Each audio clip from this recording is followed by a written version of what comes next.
یہ جو تصویر آپ دیکھ رہے ہیں یہ عارف ڈینٹل کی ہے، جس کو پاکستان کی معزز عدلیہ نے 10 سال کی سزا سنا دی ہے اور اس کے گرفتاری کے وارنٹ بھی جاری کر دیے ہیں۔ الحمدللہ بدقسمتی سے پاکستان کا صدر بننے والے اس عارف ڈینٹل نے کتنا بڑا جرم کیا تھا کہ اللہ تعالیٰ نے اس کی سزا کے طور پر دنیا میں ہی اس کی پکڑ کر لی ہے۔ وہ اس کا جرم یہ ہے کہ جب یہ بدقسمتی سے پاکستان کا صدر تھا تو اس وقت ناموس صحابہ و اہل بیت بل پر اس نے دستخط نہیں کیے تھے،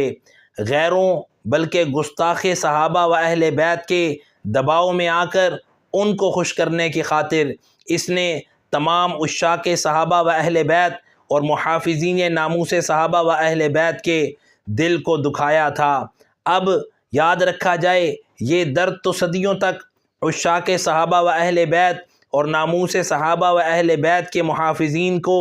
نہیں بھولے گا، لیکن اس سزا کی وجہ سے تمام عشاق صحابہ و اہل بیت محافظین ناموس صحابہ و اہل بیت کو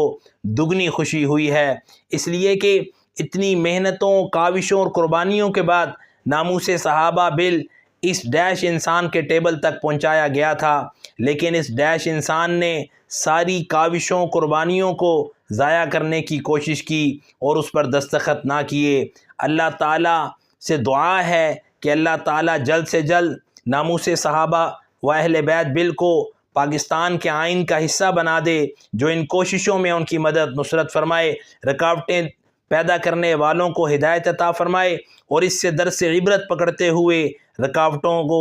دور فرمائے، اور اس شخص کے انجام سے عبرت پکڑتے ہوئے جو بھی ناموس صحابہ و اہل بیت بل کے اندر رکاوٹیں پیدا کر رہے ہیں انہیں ہدایت عطا فرمائے، اور اگر وہ ہدایت کے قابل نہیں ہیں تو اللہ تعالیٰ ایسے ناپاک لوگوں کے وجود سے اس پاک سرزمین کو پاک فرمائے۔ اللہ تعالیٰ ہمارے ملک وطن عزیز کے حال پر رحم فرمائے، ذمہ داران کو ملکی مفاد میں رہتے ہوئے ایسے فیصلے کرنے کی توفیق عطا فرمائے جس سے وطن عزیز میں امن و امان وہ قائم ہو سکے اور امن و امان کی فضا بحال ہو سکے اور رہنے والے پرسکون ہو کر پاکستان کی محبت میں اسلام کی سربلندی کے لیے اپنے آپ کو ہمیشہ تیار رکھیں۔ اللہ تعالی ہم سب کو اس پیغام کو سمجھنے کی توفیق عطا فرمائے اور اس کی برکت سے ہم سب کی دنیا اور آخرت کو سنوار دے۔ اللہ تعالی ہم سب کا حامی و ناصر ہو، آمین یا رب العالمین۔